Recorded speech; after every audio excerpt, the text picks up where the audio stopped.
बोलिए भारत माता की, भारतीय संस्कृति की, भारतीय संस्कृति की। श्रद्धेय डॉक्टर साहब के विषय में जो परिचय दिए, 2 लाइन। वैज्ञानिक अध्यात्मवाद पर इनका अपना अंदाज है, वैज्ञानिक अध्यात्मवाद पर इनका अपना अंदाज है। लिखते हैं अखंड ज्योति जो गुरुवर की आवाज है। हमारे रवि जी की जो पंक्ति थी उसको हमने पूरी कर दिया है। सलीके से सजाया जाए तो हर पत्थर की तकदीर बदल सकती है। सलीके से सजाया जाए तो हर पत्थर की तकदीर बदल सकती है, और गहराई से पढ़ा जाए अखंड ज्योति को तो जिंदगी की तस्वीर बदल सकती है। जिंदगी की तस्वीर बदलने का नाम ही अखंड ज्योति है। और आप जैसे ऐसे शूरवीर, ऐसे हनुमान को उस अखंड ज्योति के माध्यम से जगाया जा रहा है। जहां अमन की गंगा बहे ऐसा हिंदुस्तान चाहिए, जहां अमन की गंगा बहे ऐसा हिंदुस्तान चाहिए। जो तूफान से भी टकरा जाए ऐसे इंसान चाहिए। मिला दे खाक में जो आतंक की लंका को, इस देश को फिर से ऐसे वीर हनुमान चाहिए। आज हमारी संस्कृति लुटती जा रही है और सब ये हनुमान कुछ कुछ मौन बैठे हैं। और ये ऐसे हमारे जटायु जैसे हमारे अग्रणी हमको फिर से ललकारने और जगाने आए हैं। हो रहा हो संस्कृति सीताहरण, हो रहा हो संस्कृति सीताहरण। राम के हनुमान तुम क्यों मौन हो, क्यों मौन हो। हो रहा हो संस्कृति सीताहरण। राम के हनुमान तुम क्यों मौन हो, क्यों मौन हो। निश्चरों से हीन करने को मही, निश्चरों से हीन करने को मही। राम के आह्वान तुम क्यों मौन हो, क्यों मौन हो। हो रहा हो संस्कृति सीताहरण। राम के हनुमान तुम क्यों मौन हो, क्यों मौन हो।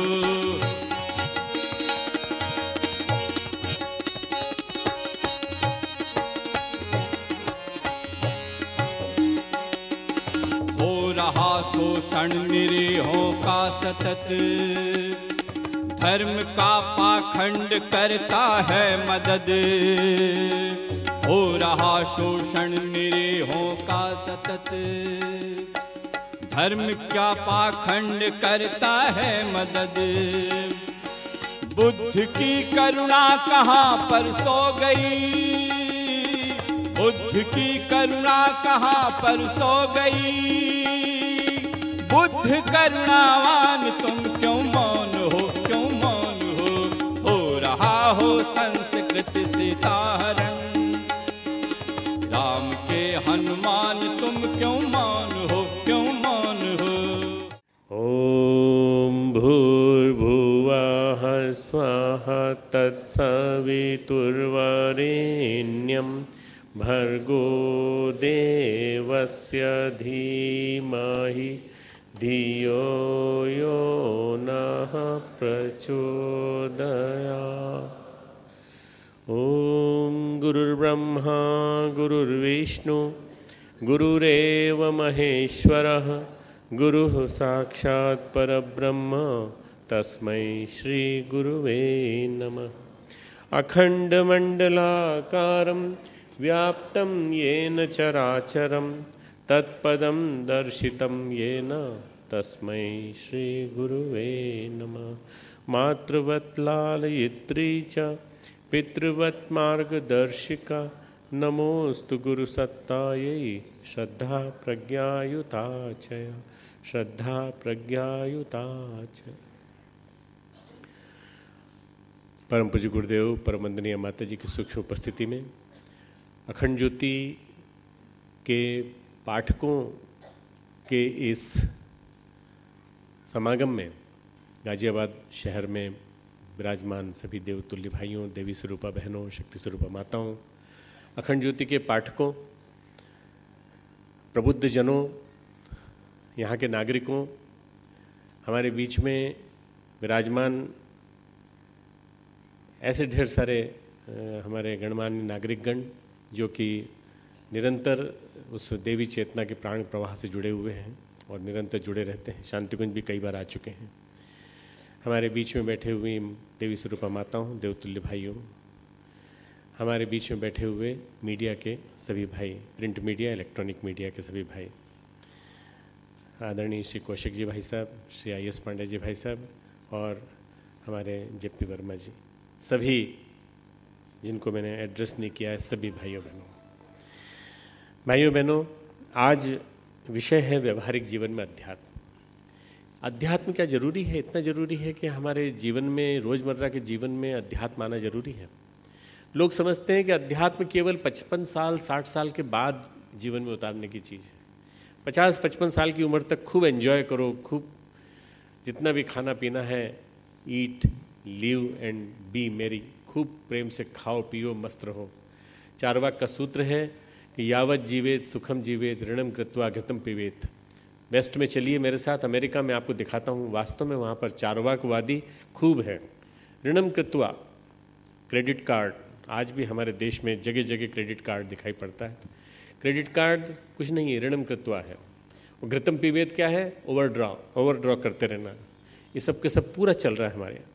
ये जो सिद्धांत है, इस सिद्धांत को जीवन में उतार करके उपभोक्तावादी समाज हमने पैदा कर दिया। और उपभोक्तावादी समाज में शहरीकरण है, ग्लोबलाइजेशन है, वैश्वीकरण है, ढेर सारी समस्याएं हैं और ढेर सारी सुख हैं, पर ढेर सारी सुख के साथ ढेर सारी समस्याएं हैं।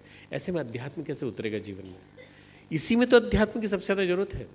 अगर अध्यात्म नहीं होगा तो मन की शांति कहाँ से आएगी? इसलिए मैं आपके सामने कुछ कारण लेके आया हूँ आत्ममंथन के लिए। आज व्यक्ति और समाज हमारे यहाँ दुर्बल होता चला जा रहा है। उसको, व्यक्ति और समाज को दुर्बल करने वाली विकृतियाँ हमारी पैदा की हुई हैं, हमने पैदा की हैं। हम स्वयं जिम्मेदार हैं, हमारी मनस्थिति से परिस्थिति पैदा होती है। हम कई बार दूसरों पे दोष धारण देते हैं कि ये दूसरे गलत हैं, दूसरे गलत हैं, देखिए समाज गलत है, देखिए ये जितने भी पॉलिटिशियंस हैं सब गलत हैं। पॉलिटिशियंस को किसने चुना? आपने चुना। पॉलिटिशियंस अगर कोई निर्णय लेते हैं तो आप आवाज़ क्यों नहीं खड़ी करते? देखिए आवाज़ खड़ी हुई। अगर कोई गलत काम हुआ और किसी ने कुछ नहीं किया, नो गवर्नेंस, तो आवाज़ खड़ी हुई। और आवाज़ खड़ी करने के लिए हमको अपने अंदर से साहस पैदा करना पड़ेगा। तो ये जो है, हमारी जो विकृतियां हैं समाज में जितनी भी हैं, वो हमारी पैदा की हुई हैं। इनको हमें सबसे पहले समझना पड़ेगा कि हम स्वयं जिम्मेदार हैं। अवांछनीयताओं, अनुपयुक्ताओं को बदलना, इसके भी बहुत सारे कारण हैं जिसको हमें सोचना है। और अपनी रीति नीति में हम उचित औचित्य का समावेश करें ताकि प्रगति, शांति और समृद्धि सुनिश्चित हो सके। मित्रों, आप सब बहुत सौभाग्यशाली हैं कि आप भारतवर्ष में पैदा हुए। आपको अपने माँ बाप को और अपनी मातृभूमि को बराबर उसकी वंदना करनी चाहिए और अपने माता पिता को धन्यवाद देना चाहिए कि उन्होंने आपको यहाँ जन्म दिया।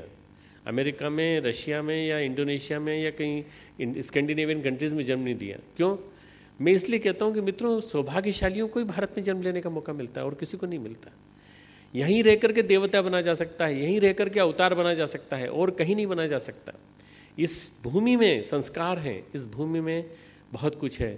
अगर मुझसे कोई पूछे कि आपको अगले जन्म में कहीं मौका लगे तो क्या आप विदेश में जन्म लेना चाहेंगे? नहीं, मैं कई बार जन्म मिलें तो भी मैं भारत माता की भूमि में, इस भारत भूमि में जन्म लेना चाहूँगा, इसी में मरना चाहूँगा, क्योंकि इस भूमि में जो संस्कार हैं वो कहीं नहीं मिलेंगे। ये हमारे देश की जो स्थिति है मित्रों, ऐसी विलक्षण है। हम इसको सोने की चिड़िया कहते हैं, हम इसको जगत गुरु कहते हैं। इसके बावजूद भी हम अपने देश की समस्याओं को क्यों नहीं समझ पाते? अगर देश की समस्याओं को समझेंगे तो व्यवहारिक जीवन हमारा और इम्प्रूव हो जाएगा और सही हो जाएगा। प्रैक्टिकल स्पिरिचुअलिटी को जीवन में उतारने के लिए पहले आज की समस्याओं को समझना पड़ेगा। आज लोकमानस पर दोहरा उन्माद चढ़ा हुआ है। क्या है? हमारे पास वैज्ञानिक जगत की उपलब्धियाँ हैं ढेरों। हमारे पास आज फास्ट गति से चलने वाले वाहन हैं, तेज़ गति से चलने वाली हमारे पास कारें हैं, वहाँ पर ढेर सारा पैसा है, मध्यम वर्ग के पास बहुत पैसा आया है। सारी दुनिया में मंदी है पर भारत में पैसा है, और ये पैसा जो है ये हमको कंज्यूमरिज्म सिखाता है, ये सिखाता है इन्वेस्ट इट, कहीं ना कहीं खर्च करो खर्च करो। Ghaziabad is one of the most developing city in the whole country, आपको मालूम होगा, even in the whole Asia Ghaziabad के बारे में मान्यता है कि सबसे ज़्यादा फास्ट डेवलपिंग अगर कोई कम्युनिटी है तो वो गाजियाबाद है। मालूम नहीं मित्रों, आप लोगों को अपने बारे में मालूम है कि नहीं, पर आपके लिए गौरव का क्षण है कि नहीं, पर मेरे लिए नहीं है। मुझे क्या कई बार लगता है कि ये किस कीमत पर हो रहा है, ये किस कीमत पर हो रहा है? ये प्रत्यक्षवाद जो विकसित हुआ है उसकी वजह से, विज्ञान के विकास की वजह से, वैश्वीकरण के विकास की वजह से, कॉलोनाइजेशन की वजह से, और ढेर सारा जो पैसा आया है, कई तरह से आया है, कई तरह से। मैं नहीं उसको ज़्यादा एलेबोरेट करूँगा, पर आज जो सबसे बड़ी चीज़ है हमारे पास वैज्ञानिक जगत की उपलब्धियाँ ढेर सारी आई हैं, और हमने प्रत्यक्ष को ही सब कुछ मान लिया है। जो दिखाई पड़ता है वही सब कुछ, जो दिखाई न पड़े परोक्ष, भगवान मुझे दिखाई नहीं पड़ता, भगवान मुझे पता ही नहीं, मंदिर में जाता हूँ पर भगवान दिखाई नहीं पड़ते, मूर्ति है वहाँ, तो मैं क्यों भगवान को मानूँ? आज का युवा अगर आपसे प्रश्न पूछता है तो आपको जवाब देना चाहिए कि भाई अगर हवा लगती है तो हवा अनुभव होती है, अगर आप एसी में बैठे हैं तो आपको ठंडक अनुभव होती है, अगर आप हीटर के सामने बैठे हैं तो आपको हीट अनुभव होती है। भगवान अनुभूति का नाम है, भगवान आदर्शों का नाम है, भगवान सत्प्रवृत्तियों का नाम है, श्रेष्ठताओं का नाम है। प्रत्यक्ष ही सब कुछ नहीं होता कि जो दिखाई पड़े वही होगा, नहीं, भगवान दिखाई पड़ना चाहिए, मोर मुकुटधारी भगवान दिखाई पड़ना चाहिए। ये जो हमारी एक बहस है, इस बहस को अंत मिलना चाहिए, और हमें आस्तिकता का प्रतिपादन करने वाले लोग ढूंढना चाहिए जो कहें कि भगवान का अर्थ होता है आदर्श, सत्प्रवृत्ति, श्रेष्ठता, श्रेष्ठ आचरण, संसार में अच्छे कामों का प्रचार प्रसार करने वाले लोग। ये जहाँ हैं वहाँ भगवान है, ये जहाँ हैं वहाँ स्वर्ग है। हमें आदर्शों को, सत्प्रवृत्तियों का समुच्चय भगवान है, इसकी परिभाषा विकसित करनी पड़ेगी।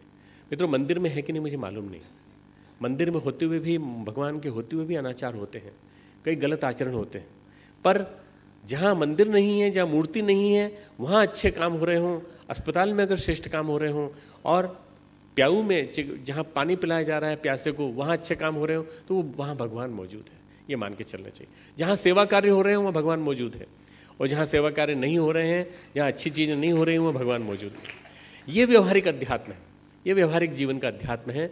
इसको समझाने के लिए आपको नई पीढ़ी को साथ लेके चलना पड़ेगा कि वास्तविक अध्यात्म क्या है। वास्तविक अध्यात्म ये है कि प्रत्यक्षवादी सब कुछ नहीं है, परोक्षवाद को ही मानना पड़ेगा। परोक्षवाद यानी subtler system, whatever is not visible to me, whatever is not visible to me, I can perceive it, I can experience it. मैं उसको अनुभव कर सकता हूँ, मैं उसकी प्रतीति कर सकता हूँ, और मुझे अनुभव होता है भगवान। मेरे गुरुदेव मेरे साथ रहे 1990 तक, उसके बाद उनका शरीर चला गया, पर मैं आज भी उनका अनुभव करता हूँ। मैं रोज़ सुबह 2 बजे ऊपर जाता हूँ, और ऊपर जाकर उनके सोफे के सामने बैठ के सारी समस्याएं बता के पूरी बात अपनी खाली करके चला आता हूँ, और उसके बाद मुझे अपने आप अंदर उत्तर मिल जाता है, और मैं जब कलम लेके लिखने बैठता हूँ मेरे सारे समाधान मिल जाते हैं। मित्रों, मैं इसलिए नहीं कि मैं विशेष हूँ, आपको भी समाधान मिल सकते हैं। आपको भी सूर्योदय के पहले अगर आप बात करेंगे तो आपसे गुरुदेव बात कर सकते हैं, आपके भगवान आपसे बात कर सकते हैं, आपके स्वयं के गुरु, हो सकता है मेरे गुरु आपके गुरु ना हो, वो भी आपसे बात कर सकते हैं। ये आपकी रिसेप्टिबिलिटी पर डिपेंड करता है। प्रत्यक्षवाद, हम जब कहते हैं कि प्रत्यक्ष दिखाई पड़ना चाहिए मुझे भगवान, मुझे राम के दर्शन करा दो, मुझे कृष्ण के दर्शन करा दो, तो यही पागलपन नरेंद्र नाथ को उभरा था। नरेंद्र नाथ ने जाके रामकृष्ण परमहंस से कह दिया कि मुझे भगवान को दिखा दो। क्या आपने देखा है भगवान? तो इतने लोगों से पूछा था, ब्राह्म सभा के केशवचंद सेन से, सबने कहा भी हम भगवान के बारे में लेक्चर दे सकते हैं। लेक्चर देने वाले कितने मिल जाएंगे आज आपको? 2-2, 3-3 घंटे लेक्चर देने वाले मिल जाएंगे भगवान के बारे में, पर भगवान को हमने देखा नहीं है। भगवान के हमको नहीं मालूम भगवान कैसा होता है। देखा नहीं है तो क्यों बोलते हो लेक्चर में? तो फिर रामकृष्ण परमहंस के पास गए, तो रामकृष्ण परमहंस ने कहा, हाँ बेटा मैंने देखा है भगवान। आप अनुभूति करा सकते हैं? हाँ करा सकते हैं। कब करा सकते हैं? अभी ले, तुरंत ले, बैठ। और बिठाया और सामने बिठा के अपना अंगूठा छुआ, और देखते ही देखते वो न जाने किस लोक में चले गए। उनको पूरी दुनिया दिखाई देने लगी, जन्म मृत्यु जरा मोक्ष सब कुछ दिखाई देने लगा उनको। उन्होंने कहा ये होता है भगवान, दर्द का नाम है, पीड़ा का नाम है, करुणा का नाम है भगवान, ये है। जब दिखा 2-3 दिन तक बेहोश बने रहे और ऐसे बिल्कुल विक्षिप्त सी स्थिति में चले गए, तब रामकृष्ण परमहंस के पास आए और बोले कि भगवान ये क्या कर दिया आपने? भगवान दिखाया, भगवान जिसके लिए तू इतना पागल था, ये है भगवान। भगवान दुख दर्द पीड़ा इन सब को समझने का नाम है। तो भगवान देखना चाहता था, नहीं मुझे ये सब खत्म करिए, मैं पागल हो जाऊंगा। तो उन्होंने फिर हाथ रखा और उसके बाद उन्होंने कहा आज से लॉक लगा दिया तेरी कुंडलिनी को, अब इसको जगने के लिए मैं इंतज़ार करूँगा, जब तू पक जाएगा तब मैं तेरे को खोलूँगा इसका ताला। और ये ताला उन्होंने अपने महाप्रयाण से थोड़े दिन पहले खोला था, जब उन्होंने विवेकानंद को विवेकानंद बना दिया था।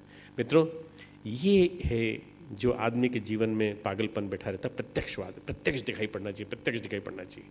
प्रत्यक्ष उसको दिखाई देगा जिसको वास्तव में भगवान ने कुछ ऐसे दिए हों ज्ञान चक्षु। आपको मालूम होगा मित्रों एक बात कि अर्जुन 11वें अध्याय में बार बार कहता है कि भगवान आपका विराट रूप दिखाइए, भगवान आपका विराट रूप दिखाइए। तो बोले इन आँखों से नहीं देख पाएगा, तो दिव्यम ददामि ते चक्षु, मैं तुझे दिव्य चक्षु देता हूँ, उन्हीं से तू देख पाएगा, नहीं तो तुझे देख नहीं पाएगा। क्यों? ये आम आदमी की बस की बात नहीं। हम जो भगवान को देखने की बात करते हैं बार बार, प्रत्यक्ष प्रत्यक्ष प्रत्यक्ष, ये दिखाई पड़ना चाहिए। तो हमारे गुरुदेव ने कहा बेटा भगवान को देखना है तो भगवान के जनों को देखो, भगवत भक्तों को देखो, भगवान का काम करने वाले लोगों को देखो, भगवान की वाणी को का प्रचार करने वाले लोगों को देखो। और मैं अपने सामने देखता हूँ तो इतने सारे भगवान के रूप बैठे बैठे दिखाई पड़ते हैं। आप सबको मैं प्रणाम करता हूँ, मैं कहता हूँ भगवान आपके सब मेरे सामने हैं और इन रूपों में विद्यमान है। इस रूप में मित्र मानो। तो ये जो आज की समस्या है कि प्रत्यक्ष को तत्काल ही सबको ही सब कुछ मान बैठना, परोक्ष को न मानना, परोक्ष को मानने के लिए हमारे मन में आना चाहिए। मित्रों, एक और समस्या है मानवीय मूल्यों से बढ़ती दूरी। आज क्या हो गया है कि वैल्यूज़ जो है वो हमारे जीवन में से चली जा रही हैं, जो तुरंत का लाभ है वो हमको दिखाई पड़ता है, और उसी चक्कर में एक घटनाक्रम ऐसे घटते चले जा रहे हैं जिससे कि हमारे सामाजिक जीवन में मूल्यों का पतन तेज़ी से ल्हास लाता चला जा रहा है।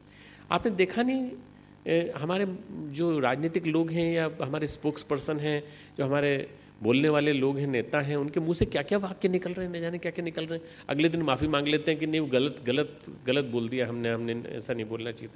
क्यों बोल देते हैं आखिर? क्योंकि सामाजिक वातावरण इतना ज़्यादा प्रदूषित हो गया है, हम अपने मन पे कंट्रोल नहीं कर पाते, जो मन में आए बोल देते हैं। बड़े बड़े लोग, समझदार लोग, पढ़े लिखे लोग, जनता का मार्गदर्शन करने वाले लोग, जिनके हजारों लाखों के वोटों से जीतने वाले लोग, और अच्छे अच्छे पढ़े लिखे लोग, अच्छे अच्छे समझदार लोग, न जाने क्या क्या बोल देते हैं। मानवीय मूल्य हमारे गिरते चले जा रहे हैं।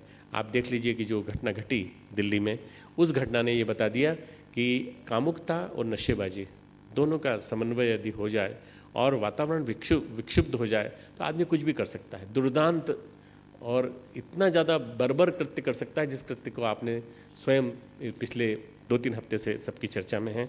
इसके बारे में ज़्यादा बोलना सही नहीं है। बस यही है कि हम सब लोगों को ऐसा वातावरण बनाना पड़ेगा जिसमें कि सारा वातावरण ही आस्तिकतामय हो जाए। हर जगह भगवान दिखाई देने लगे। भगवान दिखेगा तो भगवान का भय बैठेगा हमारे मन में, फिर हम डरेंगे, कोई भी गलत काम करने से पहले डरेंगे। कोई भी गलत काम करते समय हमें ध्यान रहेगा कि भगवान है चारों तरफ। आस्तिकता, ईश्वर विश्वास हमें एक चीज़ सिखाता है कि हम अपने जीवन में भगवान को रोज़मर्रा के जीवन में कण कण में स्थान दें, आने दें। आस्तिकता के 3 लाभ मिलते हैं। पहला लाभ मिलता है स्वास्थ्य, शारीरिक स्वास्थ्य, मानसिक स्वास्थ्य। आपको दोनों चीज़ सही होती चली जाती है, शरीर भी स्वस्थ, मन भी स्वस्थ, मनोबल मजबूत। आत्मविश्वास ही ईश्वर विश्वास है। आत्मविश्वास इतना बढ़ता चला जाता है कि आप हमेशा प्रसन्न रहते हैं और वो स्वास्थ्य जो है आपका वो हमेशा अक्षुण्ण बना रहता है। दूसरा जो मिलता है मित्रों, वो सिक्योरिटी, सुरक्षा। आज के इस असुरक्षित समाज में जहाँ इतना ज़्यादा अपराध, इतनी ज़्यादा परेशानियाँ फैली पड़ी हैं, उसमें आपको सुरक्षा का वातावरण, कोई नहीं, कुछ नहीं करने वाला, क्या करेगा कोई? मेरे पास क्या है जो कोई कुछ कर लेगा? जिसके पास कुछ होता है उससे चुराने के लिए लोग, असमता का वातावरण नहीं ना, विषमता का वातावरण है, इसलिए लोग उसके पास चारों तरफ से आते हैं। तो अपने पास बॉडीगार्ड रखता है। बॉडीगार्ड रखने से ही कोई सुरक्षा होती है? कोई संभव नहीं है। बॉडीगार्ड को ही मार के कोई आपका अगर पैसा चुरा ले तो क्या कर लोगे आप? इसलिए आपको अपने जीवन में भगवान को स्थान देना पड़ेगा। भगवान को स्थान देने से आप सुरक्षित महसूस करेंगे हमेशा। भगवान है ना, हमारे गुरुदेव लिखते हैं, मेरा पायलट, मेरा बॉडीगार्ड, मेरा मास्टर मेरे साथ चलता है, दोनों तरफ मेरे साथ चलता है और हमेशा मेरी रक्षा करता है।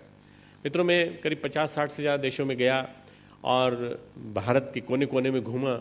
मेरे को कई लोगों ने कहा आप अपने साथ शेडो क्यों नहीं रखते? मेरे को शेडो का मतलब समझ में नहीं आया। मैंने कहा शेडो का मतलब क्या होता है? उन्होंने नहीं, एक आपका वो रहना चाहिए, सिक्योरिटी पर्सन आपके साथ रहना चाहिए।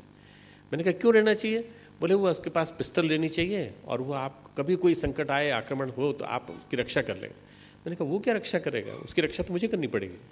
कि कहीं पिस्तौल गलती से नहीं चला दे, कहीं किसी के ऊपर नहीं चला दे, मुझे उसकी रक्षा करनी पड़ेगी और मैं ऐसा काम नहीं कर सकता, मैं ऐसा काम नहीं कर सकता। मेरे पास मेरे गुरु हैं, मेरे गुरु का सहारा है, वो गुरु है, मेरे भगवान है, वो साथ हैं, तो फिर कोई दिक्कत नहीं। ऐसा हर आदमी महसूस करने लगे तो मित्रों आज इतनी बड़ी फोर्स हमारी, आप सोचिए 80,000 85,000 दिल्ली पुलिस में से 47,000 पुलिस जो है 47,000 दिल्ली पुलिस के जवान सुरक्षा में लगे हुए हैं। वीआईपीज़ की सुरक्षा अगर रोक दी जाए तो ये 47,000 लोग नारियों की रक्षा कर सकते हैं जिन नारियों पर रोज़ बलात्कार या आरोप या ये सब। क्या जरूरत है सुरक्षा की? इन लोगों की जरूरत क्या है? अगर मान लीजिए इन लोगों को गलत काम किया, इनको कोई मार देता है तो फिर मुकदमा चलना चाहिए और पता चलना चाहिए कि मारा सही मारा, और जिसने मारा उसको सजा मिलनी चाहिए। वकील लोग बैठे हैं, उन सब के बारे में उन सब के सामने बोल रहा हूँ, पर मैं इसलिए बोल रहा हूँ कि मित्रों ये क्या जरूरत है सुरक्षा की? सुरक्षा भगवान करता है और कोई नहीं करता। अगर ऐसा होता है सुरक्षा से सब कुछ होता है तो राजीव गांधी की इतनी सुरक्षा थी, उनको क्यों मार दिया गया? क्यों नहीं उनको बचाया जा सका? आप कल्पना कीजिए, एक घटनाक्रम ऐसा घटा जिससे कि आपको पता चलना चाहिए कि हम सब मिलकर के एक वातावरण ऐसा बनाएं, किसी को सुरक्षा की जरूरत नहीं है, हम वातावरण को निर्भय बना देंगे। क्यों? परमात्मा चारों तरफ। दूसरा, आस्तिकता का दूसरा गुण सबसे बड़ा महत्वपूर्ण, आपको सुरक्षा। और तीसरा है हमेशा छाई हुई मुस्कुराहट चेहरे पर। आज मित्रों चिपकी हुई एयर होस्टेस मुस्कुराहट है चारों तरफ। एयर होस्टेस जैसे आप प्लेन में घुसते हैं, बड़ी मुस्कुरा के स्वागत करती है, आप समझते हैं कि आपको जानती है, नहीं आपको नहीं जानती, वो मुस्कुराहट जानती है बस की। उसको तो बस कहने को मुस्कुराना है और उसको स्वागत करना है।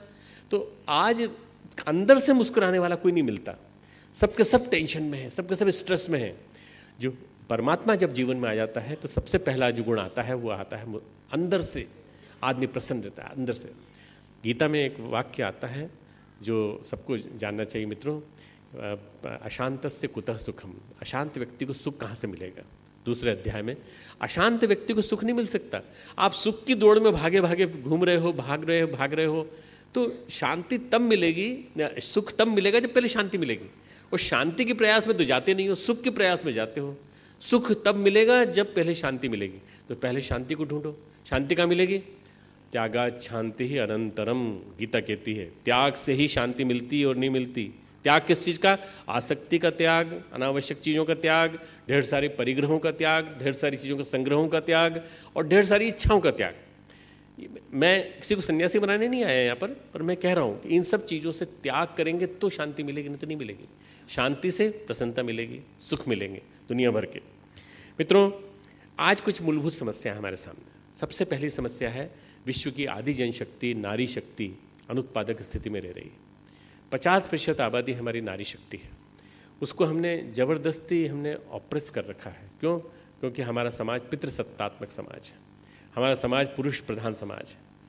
हमें नारी शक्ति, मैंने अभी आपके सामने कहा कि हम नारी को आगे नहीं लाना चाहते। नारे तो लगाते हैं, खूब जम के लगाते हैं, नारी शक्ति जागेगी जागेगी भाई जागेगी, पर नारी शक्ति को आगे नहीं आने देते। नारी शक्ति जब आगे आएगी तो मित्रों उसके पास संवेदना है, उसके पास बहुत बड़ी शक्ति है, सृजन की शक्ति है। वो धरित्री और धरती से तुलना की गई है उसकी। धरती वो जो सब चीज़ के लिए अनुमति दे देती है और धारण करने की सामर्थ्य केवल उसी के पास है और किसी के पास नहीं। भगवान को कभी ऐसी ऊत सूझ जाए, कभी गलत भगवान को लगे कि बहुत दिनों तक नारी ने गर्भ धारण कर लिया 9 महीने का, थोड़े दिन के लिए पुरुषों को ये लोड दे दिया जाए, मित्रों आप सब परेशान हो जाओगे। नहीं, आप नहीं कर सकते। आप सब हाथ जोड़ के खड़े हो जाओगे और कहोगे ये नारी शक्ति कर सकती है, हम नहीं कर सकते। ये जो नारी है ये देवी है, भोग्य नहीं है, कामिनी नहीं है, रमणी नहीं है। इसको सृजनशील बनाना, इसको उत्पादक बनाना और इसके लिए सारे के सारे वातावरण क्रिएट करना, ये हमारा व्यवहारिक अध्यात्म है। हमारे जीवन में, हमारे रोज़मर्रा के जीवन में केवल खाना बनाने के लिए नहीं आई है, वो हमारे जीवन में संस्कार देने के लिए आई है। हमारे बच्चों को संभालती है, हमारे बच्चों में संस्कार देती है, सिखाती है पूरी की पूरी बातें। और इसीलिए गुरुदेव ने गायत्री की उपासना आरंभ कराई मित्रों। गायत्री 16-17 साल की एक नवयुवती के रूप में उन्होंने उपस्थित की और कहा इसकी पूजा करो। क्यों? तुम्हारे मन में रमणी के प्रति, कामिनी के प्रति, भोग्या के प्रति एक देवी का भाव पैदा होगा।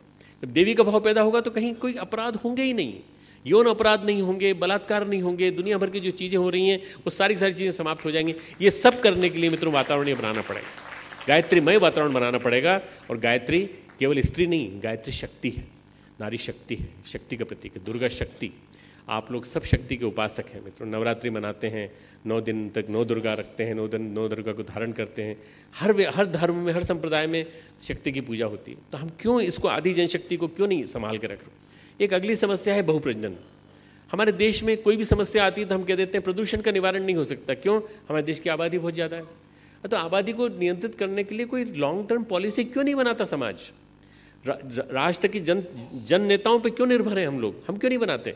हम लोग मिलकर बनाएं और हम लोग बना करके उसको लागू करें। एक लड़की आ गई, ठीक है, बहुत बढ़िया। इंदिरा गांधी एक ही थी पर भारी पड़ी सारे देश के ऊपर। तो एक लड़की अगर आती है तो वो आपके घर में शक्ति लाती है। मैं अभी थोड़े दिन पहले अभी आज मैं मेरठ में भी उदाहरण दे रहा था। मैं कालीकट होके आया अभी 1 हफ्ता पहले। वहाँ पर क्या है, एक समाज है पूरा का पूरा जिसके 50-60 लाख की जिसकी पॉपुलेशन है। वहाँ पे लड़की हो जाती है तो वो लोग सब खुशी मनाते हैं, खूब खुशी, 4-5 दिन तक, 7 दिन तक। लड़का होता है तो 1 दिन की खुशी मनती बस केवल। क्यों? लड़की होती है तो लड़की के साथ लड़का, जब लड़की बड़ी हो जाती है तो लड़का आता है घर में और उसको मांगता है लड़की को, और लड़की को मांगने के साथ साथ नौकरी लेके आता है, दहेज लेके आता है। लड़का दहेज लेके आता है और उन्हीं के साथ रहता है, अपने सास ससुर के साथ रहता है, कमा के देता है। लड़का लड़की होना यानी सौभाग्य का प्रतीक। क्या हम सौभाग्य का प्रतीक नहीं मान सकते? वो तो वहाँ की परंपरा है, मैं जो बता रहा हूँ, पर क्या हमारे यहाँ नहीं हो सकता? हम तो उसको दुर्भाग्य का प्रतीक मानते हैं और ये मानते हैं कि न जाने क्या करेगी। और ये तो जो पश्चिमी उत्तर प्रदेश है इसमें तो बहुत ज़्यादा नारी के ऊपर अत्याचार हुआ है मित्रों। इसके खिलाफ भी हमको आवाज़ उठानी पड़ेगी और ये कहना पड़ेगा नारी शक्ति के ऊपर अत्याचार नहीं होना चाहिए। नारी हमारी धुरी है, हमारी संस्कृति की धुरी है। बढ़ती अपव्यय की वृत्ति, जो एक प्रदर्शन की वृत्ति, दिखावे की वृत्ति जो बढ़ती जा रही है, खर्चीली शादियाँ, हमारे जिस संयोग से जहाँ हम बैठे हैं इसको संस्कारित कर रहे हैं आप सब लोग, क्योंकि ये बैंक्वेट हॉल है। थोड़े दिनों बाद ये शादियाँ होंगी, शादियाँ होने के बाद खर्चीला प्रदर्शन होगा। आइए हम प्रार्थना करें कम से कम खर्चीला प्रदर्शन बंद हो जाए। खर्चीला प्रदर्शन बंद होगा तो जो पैसा बचेगा वो राष्ट्र के निर्माण के काम आएगा, वो उसके काम में आना चाहिए। हमारे इस बेल्ट में दूर दूर तक यूनिवर्सिटीज़ बनी हुई हैं, दूर दूर तक सेंटर्स बने हुए हैं। आप मेरठ से चलिए तो गाज़ियाबाद तक, और गाज़ियाबाद से चलिए फरीदाबाद तक और गुड़गांव तक ढेर सारे सेंटर्स हैं, एजुकेशन सेंटर हैं। अनुपयोगी शिक्षा, अव्यवहारिक शिक्षा, शिक्षा तो है पर विद्या नहीं है। विद्या यानी जीवन जीने की कला, विद्या यानी जीवन मूल्यों को जीवन में उतारने की कला। वो विद्या क्यों नहीं है? मैंने एक प्रयोग किया है अपने यहाँ, हो सकता है शिक्षा के क्षेत्र में अभी पीछे रहा हूँ थोड़ा मैं, पर विद्या के क्षेत्र में मैंने लोगों को नैतिक मूल्य देने की कोशिश की है। और मैंने कोशिश की है कि हमारे बच्चे ऐसे निकले जो जाने के बाद जहाँ जाएं वहाँ उनको सर माथे पे लिया जाए और कहा जाए ऐसे संस्कारवान बच्चे कहीं नहीं देखे। BSc, BA, MSc, MA, PhD वाले बच्चे जब यहाँ से निकले तो हर इंस्टीट्यूशन में ज्ञान का विस्तार होना चाहिए। अभी क्या है, विज्ञान का, सभ्यता का, संस्कृति का नहीं है, भारतीय संस्कृति का नहीं है। भारतीय संस्कृति प्रधान अगर वातावरण बनेगा तो निश्चित रूप से बहुत अच्छा होगा। जीवनी शक्ति आज जर्जर हो गई है हमारी, हम छूछ होते चले जा रहे हैं। जरा सा मौसम बदलता है, सारे लोगों को एक रोग लग गया है, दोष दूसरों पे छोड़ देना।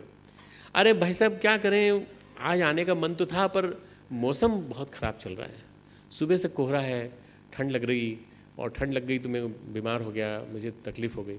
सारी दुनिया में 100 लोग थे, 100 लोगों में से 80 लोग आज तक आ सके, 20 लोग क्यों नहीं आए? क्योंकि 20 लोगों को ठंड लग गई। मित्रों 80 लोग क्यों नहीं बीमार हुए? सब क्यों बीमार नहीं हुए? आपकी जीवनी शक्ति कमज़ोर है। आज वाइटलिटी कमज़ोर होती जा रही है, और वाइटलिटी कमज़ोर होने की वजह से आदमी जल्दी बीमार होता चला जा रहा है। डॉक्टर्स की प्रैक्टिस बहुत अच्छी चल रही है, बहुत अच्छा प्रोफेशन है। मुझसे कई बार लोग पूछते हैं आपने इतना अच्छा प्रोफेशन छोड़ के क्यों ये काम चालू कर दिया जिसमें जनता को सिखाते हो, आप जनता को सिखाते हो। कितनी जनता सुनती है आपकी बात? आप लोग सुनते हैं कि नहीं मेरी बात? बताइए, सुनते हैं कि नहीं? तो आप लोग सुनते तो इतने सारे मरीजों को मैं ठीक कर देता हूँ, तो कुछ ज़्यादा बेटर है कि मैं कुछ 2-3-4 मरीजों को ठीक करता है या 8-10 मरीजों को ठीक करता। मित्रों आज सबसे ज़्यादा ज़रूरत है जीवन विद्या को जानने की, जीवन को कैसे जिया जाए।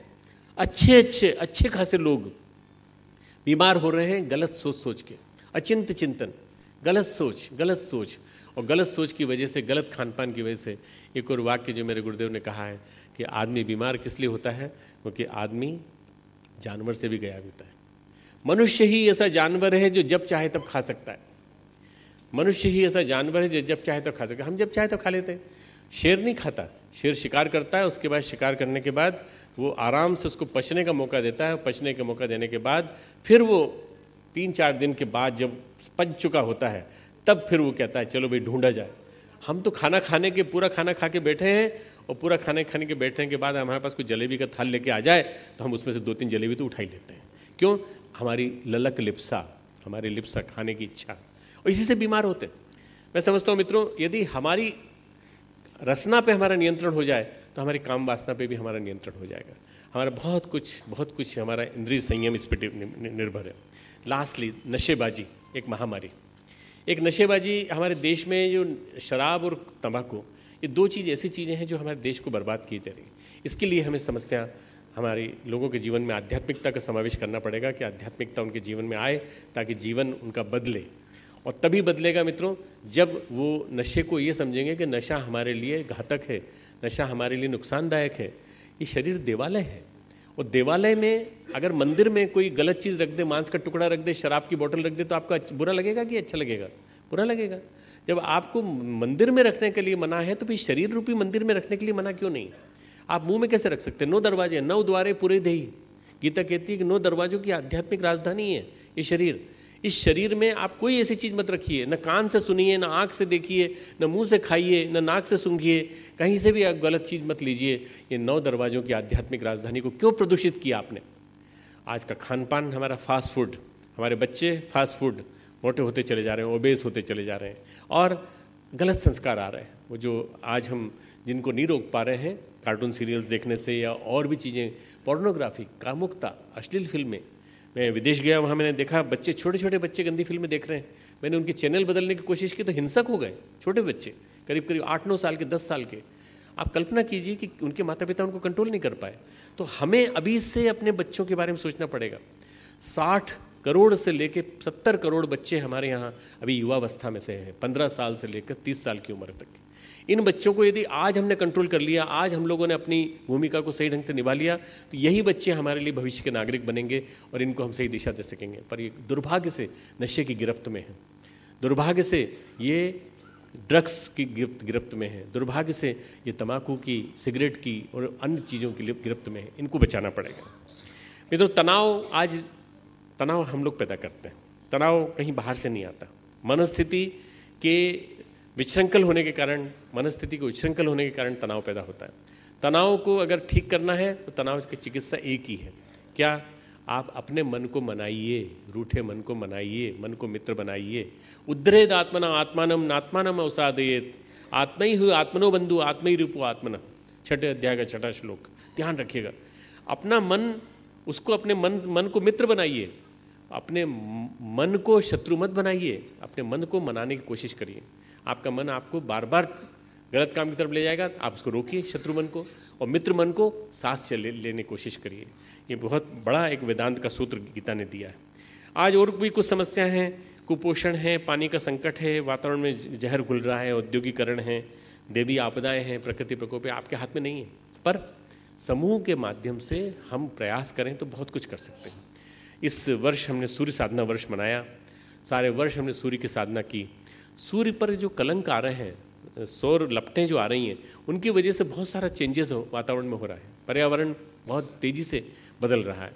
आपने देखा होगा कि ठंडक का जो प्रकोप अभी इस समय है, ये पूरे विश्व में है, पूरे उत्तरी गोलार्ध में। और इतनी भयंकर गर्मी ऑस्ट्रेलिया में और न्यूजीलैंड में पड़ रही है इस समय, जैसे उन्होंने कभी इतिहास में पिछले 50 साल में नहीं देखी थी, इतनी पड़ रही। ये पर्यावरण का जो विपर्य है, जो परिवर्तन है, जो मतलब जिसको उलट गया है पर्यावरण, ये क्यों हुआ है मित्रों? ये हमारे कृत्यों की वजह से। हमने जो शहरीकरण की होड़ में, वैश्वीकरण की होड़ में, उपभोक्तावाद की होड़ में जो आज वातावरण पैदा कर दिया, उसकी वजह से प्रतिक्रिया हो रही है। क्या हम बदल नहीं सकते इसको? क्या हम चेंज नहीं कर सकते? हमारी जीवन शैली बदलनी पड़ेगी। हमारी जीवन शैली में आध्यात्मिकता आनी चाहिए, सादगी आनी चाहिए। हमारी जीवन शैली में हमको परिवर्तन करना पड़ेगा और अध्यात्म में जीवन शैली बनानी पड़ेगी। जंगल कट रहे हैं, शहर बढ़ते चले जा रहे हैं, सभ्यता पर संकट आ रहा है, असंतुलित विकास हो रहा है, बनावटी समृद्धि। हम लगता तो है, मुझे लगता है, लोग कहते हैं हमारा शहर खूब बढ़ गया, खूब विकास हो गया। मुझे लगता है शहर गांव की कीमत पे बढ़ा है। गांव बर्बाद हो गया, कस्बा बन गया, कस्बा बर्बाद हो गया, शहर बन गया, और शहर बनने के बाद महानगर बन गया, कई गंदी बस्तियां बन गई। अब क्या होगा? यहाँ पर ऐसे ही अपराध होंगे जैसे दिल्ली में हुए थे। मित्रों, ये हम लोगों ने पैदा किए हैं। नकली समृद्धि, बनावटी समृद्धि, ये बनावटी समृद्धि दिखावा, बड़े बड़े मल्टीप्लेक्स, बड़े बड़े जो आपको दिखाई पड़ते हैं, ये सारे के सारे आने वाले दिनों में समस्या कारण बनेंगे। हमें प्लान करना पड़ेगा। हम लोग प्लान नहीं करेंगे, सरकार प्लान नहीं कर सकती। हम लोग समूह रूप में प्लान करें और प्लान कर करके अपने अखंड ज्योति पाठक क्लबों के माध्यम से अपने वातावरण को बदलने के लिए, वातावरण के आसपास के वातावरण को बदलने के लिए प्रस्ताव पेश करें और उसके बाद चिंतन करें कि हम कैसे इनको बदल सकते हैं। हो सकता है आने वाले दिनों में जब इंजीनियर्स की ज़रूरत न पड़े, जब टेक्नोक्रेट्स की ज़रूरत न पड़े, जितने हैं बन गए हैं बहुत सारे, तो ये बहुत सारे इंस्टीट्यूशंस जो बन गए हैं, इन इंस्टीट्यूशंस में हम जिनको शिक्षा नहीं मिलती उनको शिक्षा दे सकें, जिनको चिकित्सा नहीं मिलती उनको चिकित्सा दे सकें। हो सकता है आने वाले दिनों में ये जो मल्टीप्लेक्स फरीदाबाद रोड पे आप चले जाएं, अगर मथुरा रोड पे बहुत सारे मल्टीप्लेक्स बंद पड़ गए हैं। क्यों? अब वहाँ लोग नहीं आते, वहाँ नहीं जाते, तो क्या करते हैं वो, वहाँ अब उसका उपयोग जो है अलग रूपों में होने जा रहा है। ढेर सारे स्कूल्स खुलने जा रहे हैं उनके अंदर। कल्पना कीजिए क्या होगा आने वाले समय में जब इनकी ज़रूरत नहीं होगी। अनाप शनाप बन गए, अनाप शनाप। आवास की कमी मैं मानता हूँ, आवास की कमी के लिए पूरा करना चाहिए, परंतु ये जो अनाप शनाप ग्रोथ हो रही है इसको रोका जाना चाहिए। संसाधन घटते चले जा रहे हैं, अनाज कहाँ से आएगा, पानी कहाँ से आएगा, किसी को कोई मालूम ही नहीं है। उन्माद बढ़ता चला जा रहा है, युद्धोन्माद, आतंकवाद, वैश्वीकरण, साम्राज्यवाद और पूंजीवाद फिर से वापस आ गए FDI के माध्यम से। फिर से हमारे यहाँ वही बाहर का, पश्चिम का सौदागर आकर वो ईस्ट इंडिया कंपनी की तरह से खरीदारी करेगा। मुझे कभी कभी डर लगता है, मुझे कभी कभी परेशानी होती है। प्रजातंत्र विवेक रहित है, जातिवाद पर आधारित है। मित्रों, गायत्री परिवार की मैं इसी बात की तारीफ करता हूँ, परम पूज्य गुरुदेव के चिंतन की, कि हम लोगों ने जाति को तोड़ा है और जाति के आधार पर समाज को तोड़ा है राजनीतिज्ञों ने, पर हमने सारी जातियों को जोड़ करके, हमने जातिवाद को तोड़ करके समस्त जातिवादों को, जातियों के लोगों को एक साथ लेकर के एक नया तंत्र बना दिया पूरा के पूरा। ये बहुत बड़ी क्रांति है। खाना खाने वाला ये नहीं जानता मेरे पड़ोस में बैठा है किस जाति का है। खाना खाने वाला ये नहीं जानता, परोसने वाला ये नहीं जानता मैं किसको परोस रहा हूँ। एक IAS ऑफिसर की बात सुनाता हूँ मैं, लखनऊ के, जो अखंड ज्योति बांटने के लिए स्वयं जाते थे। 400 अखंड ज्योति बांटते थे और बड़े सीनियर सेक्रेटरी लेवल के ऑफिसर थे। उन्होंने अपने घर एक बार अपने बेटे की शादी के सिलसिले में एक समारोह रखा, तो उन्होंने कहा कि मैरिज डे है, साल भर बाद वो आया है अमेरिका से, आप मैरिज डे मनाने के लिए आ जाइए। गायत्री परिवार के कार्यकर्ता सारा सामान वामान लेकर के आए, पूरा मनाया गया। उनके दोस्त आए, करीब करीब 150-200 थे, सब सारा दिलकुशा कॉलोनी में, पूरा आवास में उनके ढेर सारे लोग इकट्ठे हुए। बहुत सुंदर ढंग से सब कुछ हुआ। उसके बाद उन्होंने बैठे, भोजन के लिए बैठे, तो IAS ऑफिसर्स में से किसी के मन में आया, पूछे, पंडित जी आपकी जाति क्या है? उत्तर प्रदेश गलती से जातिवाद के नाम से इतना ज़्यादा अभिशप्त हो गया है कि जाति पूछते हैं पहले, सबसे पहले जाति क्या पंडित जी आपकी? तो हमारी जाति तो आचार्य जी की जाति जो हमें जाति है वही हमारी जाति। नहीं, फिर भी कोई ना कोई जाति तो होगी आपकी। बोले हम जाति का नाम बता देंगे तो आपको बहुत दुख होगा, परेशानी होगी। बोले ऐसी क्या बात हो गई? बोले आप तो ब्राह्मणी होंगे ना, ब्राह्मणी तो पूजा कराते हैं। बोले यही तो आपका अज्ञान है, यही तो आपकी भ्रांति है। हमारे गुरुदेव ने सारी जातियों को एक कर दिया। अगर आप जाति पूछना चाहते हैं तो हम जाटव हैं, जाटव। हे भगवान, जाटव ने यज्ञ करा दिया और कितने प्रेम से कराया, सब कुछ कराया। गुरुदेव ने, आचार्य श्री ने कितनी बड़ी क्रांति कर दी। सारे के सारे IAS ऑफिसर खड़े हो गए, ताली बजाई उन्होंने कहा हमने पहली बार देखा कि ये एक जाति को तोड़ करके, जातिवाद को समाप्त करके बहुत बड़े एक बदलाव ला करके, समाज में बहुत बड़ा बदलाव लाने की प्रक्रिया गतिशील की। मित्रों, आज भ्रष्टाचार है, हम उसके लिए लड़ाई लड़ रहे हैं सभी लोग। अराजकता है, धार्मिक प्रपंच है बढ़ता हुआ, वंश और वेश के नाम पर जय जयकार हो रही है। कोई बाबा खड़ा हो जाता है, कोई टीवी पे आकर के बताता है कि ये खाओ तो ये हो जाएगा, ये खाओ तो ये हो जाएगा, और जनता बेवकूफ़ है, जनता उसको फॉलो करती है। हम लोग कोशिश करें। मैं कई बार लोग मुझसे भी कहते हैं कि आप चैनल चालू करिए, चैनल चालू करिए। मैं चैनल चालू करने के मूड में इसलिए नहीं हूँ कि मैं सोचता हूँ कि हमारे पास इतनी बड़ी चैनल है अखंड ज्योति, जिसके माध्यम से हम इतना बड़ा काम कर सकते हैं जो लोगों के चिंतन को बदल सकते हैं। इसके अलावा सबसे बड़ा तंत्र है हमारे अपने कार्यकर्ता। और चैनल जितनी है, इन चैनल में एक बीज बो दिया जाए बस अच्छाई का, हर चैनल में अच्छाई का बीज बो दिया जाए, तो हो सकता है उस चैनल का भला हो जाए, उस चैनल का कल्याण हो जाए। तो इन चैनल जो ऑलरेडी हैं उन्हीं को बदल दिया जाए। परंतु आज जो चैनल्स में जिस ढंग से धर्म का स्वरूप आ रहा है, उसको देख देख के कई बार मन दुखी हो जाता है। सांस्कृतिक प्रदूषण, बढ़ती कामुकता, आप देख लीजिए सिनेमा में जितना कुछ हो रहा है वो सब बड़ा गड़बड़ आ रहा है। कट थ्रोट कंपटीशन, गला काट प्रतिस्पर्धा, विज्ञापन जगत, बढ़ता हुआ लालच, बढ़ती सांप्रदायिकता और बढ़ती अपराधी मानसिकता, ये जो पिक्चर देख देख के हमारे बच्चे जुवेनाइल डेलिक्वेंट्स, जो बच्चे अपराधी बन रहे हैं, वो भी हमारे लिए बहुत बड़ा एक चैलेंज है। इसको बचाने के लिए क्या किया जाए? इस रानी मक्खी को खोजा जाए जो कि समस्त समस्याओं के रूप में अंडों बच्चों को जन्म दे रही है। वो क्या है? उसका नाम है अचिंत्य चिंतन, गलत चिंतन, दुर्मति जन्य दुर्गति, आस्था संकट। अगर हम उस अचिंत्य चिंतन को सही चिंतन में बदल दें तो सारा का सारा जो हमारा आज की समस्याएं हैं वो सही हो सकती हैं। इसके लिए हमें थोड़ा सा आगे बढ़ना पड़ेगा। मनुष्य एवं मनुष्य तथा मनुष्य एवं प्रकृति के बीच में सामंजस्य बिठाने की प्रक्रिया है, उसको डेवलप करना पड़ेगा। मनुष्य और मनुष्य, मनुष्य और प्रकृति, इकोसिस्टम और मनुष्य, हम लोगों के बीच तालमेल बैठे। हमारे पर्व त्यौहार यही करते थे, वट सावित्री की पूजा, और हम जितने प्रकार के जो पर्व मनाते हैं, त्यौहार मनाते हैं। पर्व शब्द आपने कभी सोचा पर्व क्यों रखा है? पोर शब्द यानी गांठ होता है, पोर यानी गांठ। और गन्ने की गांठ कभी आपने खाई हो? गन्ने की गांठ बहुत मीठी होती है। जो गन्ना होता है उसकी गांठ बहुत मीठी होती है। गांठ को पोर कहते हैं, पोर से पर्व बना है। तो हमारे जीवन में मिठास आए, हमारे जीवन में उल्लास आए, इसलिए हमारे ऋषि मुनियों ने इतने पर्व बना दिए कि 365 दिन में कम से कम 250 पर्व है। 250 पर्व, एकादशी आ गई, प्रदोष आ गया, फिर कोई आ गई, कोई एक जयंती आ गई, कोई जयंती आ गई, कोई सारा सारा जीवन उल्लासमय होना चाहिए और प्रकृति के साथ जुड़ा होना चाहिए। कभी हम पीपल की पूजा कर रहे हैं, कभी वट की पूजा कर रहे हैं, कभी नदी की पूजा कर रहे हैं। हमारे देश में जितना ज़्यादा प्रकृति के साथ सामंजस्य मित्रों उतना कहीं नहीं है। इसलिए इस सामंजस्य को बढ़ाना यही है आज की समस्याओं का समाधान। अध्यात्म क्या है?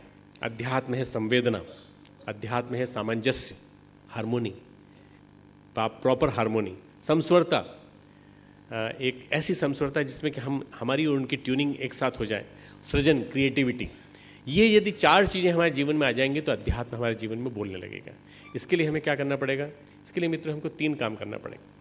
हमारे जीवन में परमात्मा को अपने जीवन में स्थापित करने के लिए हमको उसके पास बैठने की प्रक्रिया सीखनी पड़ेगी। उपासना, परमात्मा के पास बैठना, रोज बैठना, नियमितता, निरंतरता, रेगुलरिटी, कंटिन्यूटी। परमात्मा के पास बैठना यानी परमात्मा के आदर्शों को अपने जीवन में उतारने के लिए अपने आप को संकल्पित करना। हम, हे भगवान, हम आपको मानते हैं और आपको मानने के कारण हम आपके आदर्शों को अपने जीवन में उतारने के लिए प्रतिज्ञाबद्ध होते हैं। आज यही बात आप अपने बच्चे को सिखा दीजिए। 5 मिनट के लिए गायत्री मंत्र जपो बेटा, और 5 मिनट के लिए जपते समय ये भावना करो कि सूर्य का तेज तुम्हारे रोम रोम में आता चला जा रहा है। ये उपासना है। दूसरा है साधना। साधना का मतलब है अपने ऊपर अपना कंट्रोल, अपना नियंत्रण। साधना यदि हमने समझ ली, उपासना परमात्मा की होती है, साधना अपने आप की होती है। अपने को कसना, रोज कसना, अपने टाइम पर कसना, टाइम मैनेजमेंट, अपने इंद्रियों को कसना, इंद्रिय मैनेजमेंट, अपने अर्थ को, पैसे को खर्च करना, अनाप शनाप खर्च करते हैं, अर्थ मैनेजमेंट, और लास्टली थॉट्स को कसना, विचारों को कसना, थॉट मैनेजमेंट। यदि ये 4 मैनेजमेंट हमने सीख लिए तो हमने साधना सीख ली। तीसरा है मित्रों आराधना। आराधना मतलब समाज की सेवा, इस विराट ब्रह्मांड की सेवा। यदि हम ये कर लें तो ये हमारे जीवन में व्यवहारिकता की दृष्टि से अध्यात्म आ जाएगा। रोज 5 मिनट उपासना, 24 घंटे की साधना, और सप्ताह में 1 या 2 दिन आराधना के, किसी दुखी अशिक्षित को शिक्षित बना देना, किसी शिक्षित को संस्कारवान बना देना।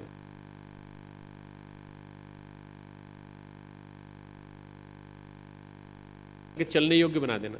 आप सारी जिंदगी में अगर एक आदमी भी तैयार कर देते हैं तो आपको इतना पुण्य मिलेगा मित्रों जिसका कि कोई वो नहीं। एक आदमी को बस सारी जिंदगी 24 पूरे 365 दिन आप 70 साल जिए, 80 साल जिए, पर स्वावलंबी बना दिए, अपने पैरों पर खड़ा कर दीजिए, बस आपको इतना पुण्य मिलेगा, भगवान आपके ऊपर आशीर्वाद बरसाएंगे। ये सेवा है, असली सेवा। असली सेवा है अच्छे विचारों का प्रचार प्रसार, श्रेष्ठ चिंतन का प्रचार प्रसार।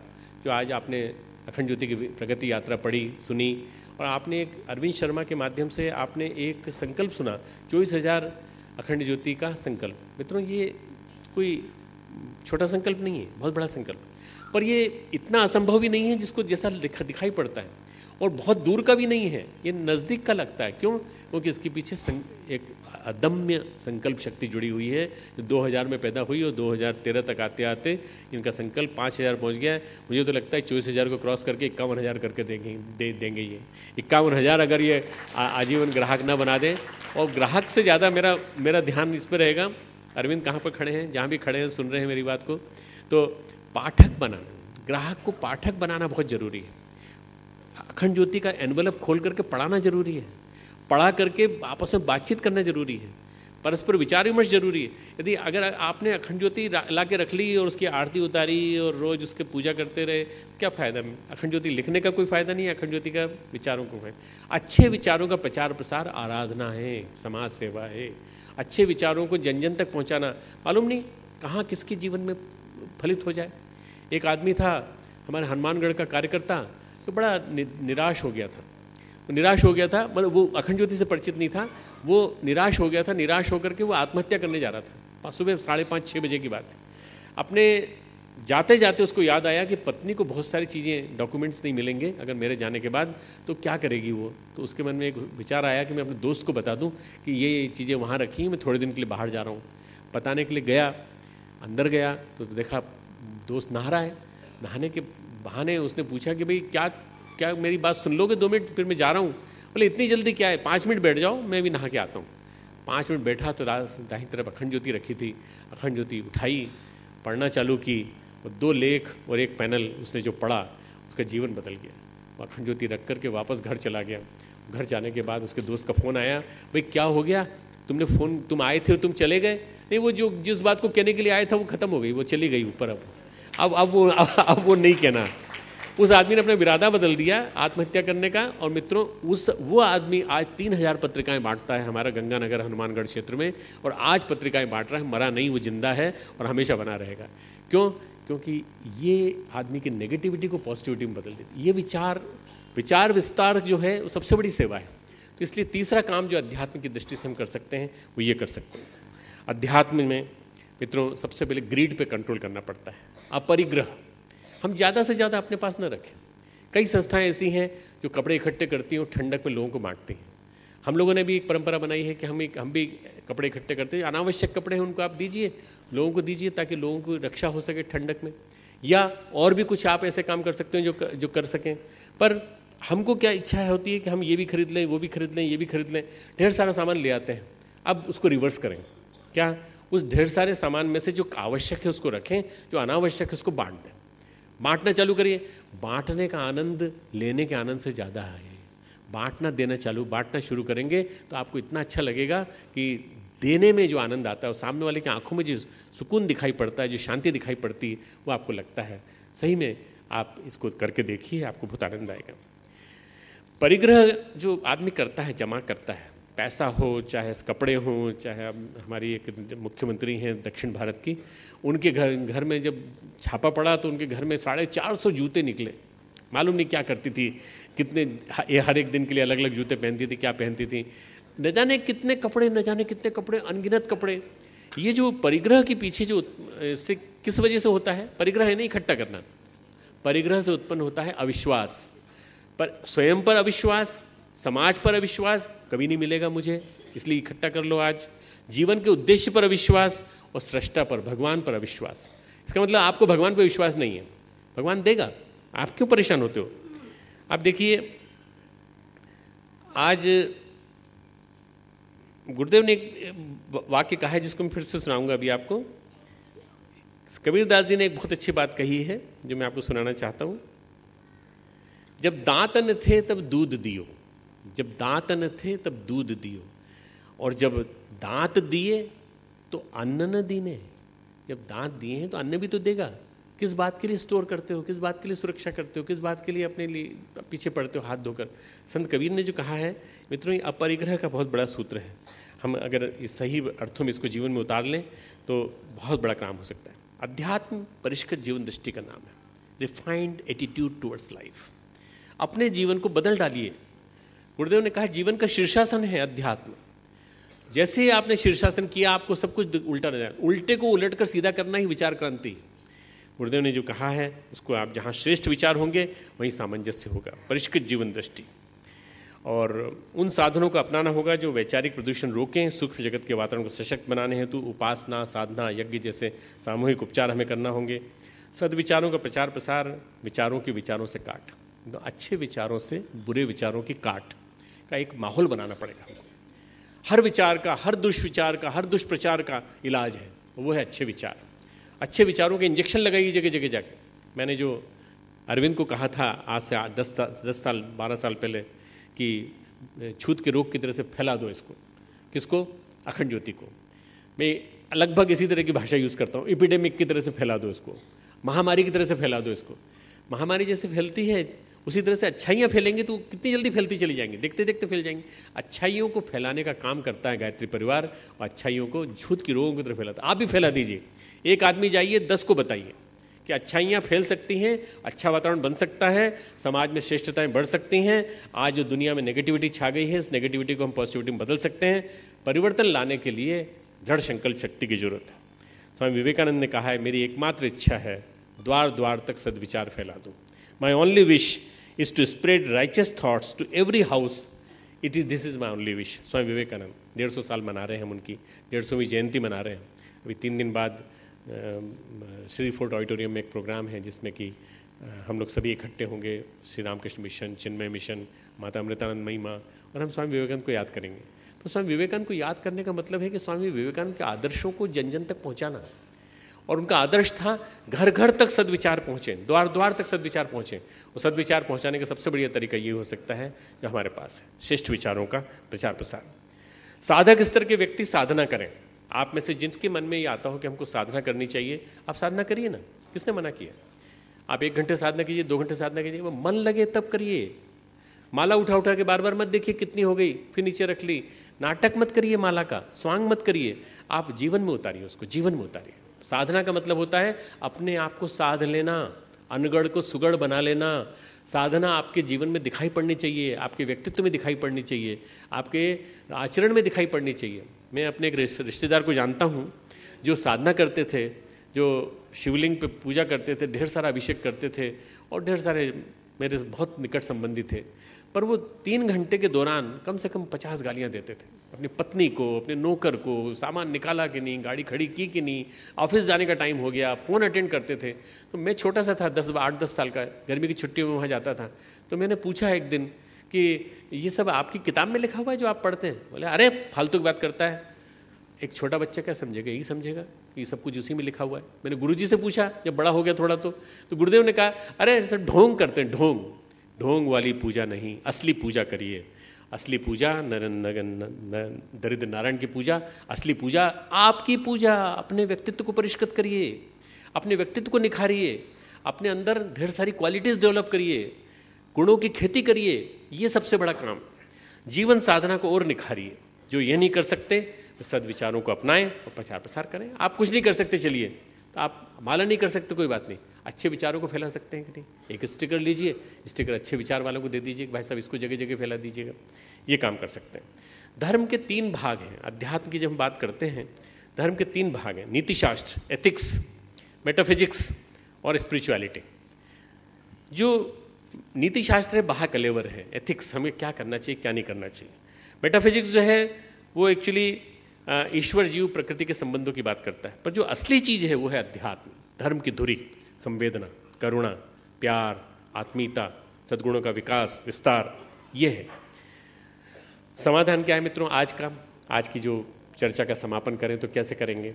परमार्थ परायण जीवन शैली, औरों के लिए ज़्यादा से ज़्यादा, अपने लिए कम से कम, अपने ऊपर कठोरता, औरों के लिए उदारता, अपने ऊपर कठोरता, औरों के प्रति उदारता।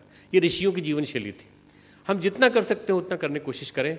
आप देखिए तो सही, आप बहुत सुखी होंगे, आपका जीवन और अच्छा रहेगा, बढ़िया रहेगा। परमार्थ में ही सच्चा स्वार्थ है, वास्तव में परमार्थ में सच्चा स्वार्थ। ये हमारे गुरुदेव ने कहा है कि जो मेहंदी पीसता है उसके हाथ अपने आप लाल हो जाते हैं। जो इत्र का धंधा करता है उसके कपड़ों से अपने आप खुशबू आने लगती है। जो भगवान का काम करेगा, भगवान उसके जीवन में अपने आप आ जाएंगे, प्रवेश करने लगेंगे। जो अखंड ज्योति का विस्तार करेगा, अखंड ज्योति के गुण, अखंड ज्योति के विचार उसके जीवन में अपने आप आते चले जाएंगे। तो परमार्थ में सच्चा स्वार्थ है। जो परमार्थ के काम में लगेगा वो अपना स्वार्थ तो साध ही लेगा, श्रेष्ठ व्यक्ति तो स्वतः बन जाएगा। आपकी प्रसिद्धि कभी बुरी नहीं होगी, आपकी प्रसिद्धि अच्छी होगी, आप कुख्यात नहीं कहलाएंगे। आपको बार बार ये कहा जाएगा कि ये व्यक्ति जो है ना कभी खराब नहीं हो सकता। ये वकील साहब जो है ना कभी गलत काम नहीं करेंगे। क्यों?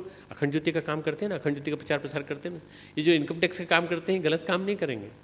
मित्रों, मैं 1-2 व्यक्तियों को से जानता हूँ जिनके बारे में लोगों के मन में गलत बात थी, और बाद में फिर मैंने उनके चिंतन को बदला। मैंने कहा कि नहीं, ऐसा नहीं है, अगर आपने कुछ देखा है तो बहिरंग देखा है, आपने अंतरंग जीवन को देखा है उनके, अगर आप देखेंगे तो पता चलेगा कि नहीं, उसने अपने जीवन को कितना बदला है। एक्चुअली इम्प्रूवमेंट, रिफाइनमेंट, परिष्कार एक कंटिन्यूस प्रोसेस है। इसको चलने में समय लगता है। 60 साल की उम्र तक, 50 साल की, 70 साल की उम्र तक, 80 साल की उम्र तक परिष्कार होता रहता है। तुलसीदास जी ने 85 साल की उम्र में जाके अपने आप को परिष्कृत करके फिर अपने आप को रामायण लिखने के लिए तैयार किया था। तब तक उनकी काम वासना शांत नहीं हुई थी। मित्रों, ऐसे में आप, अगर आपके अंदर भी कोई कमियां हों तो आप मत परेशान होइए। आप रोज़ प्रयास कीजिए, रोज़ प्रयास कीजिए। ये व्यवहारिक अध्यात्म है जो जीवन में आ जाएगा तो आपके जीवन को बदलता चला जाएगा। खूब खूब मंगल कामनाएं। खूब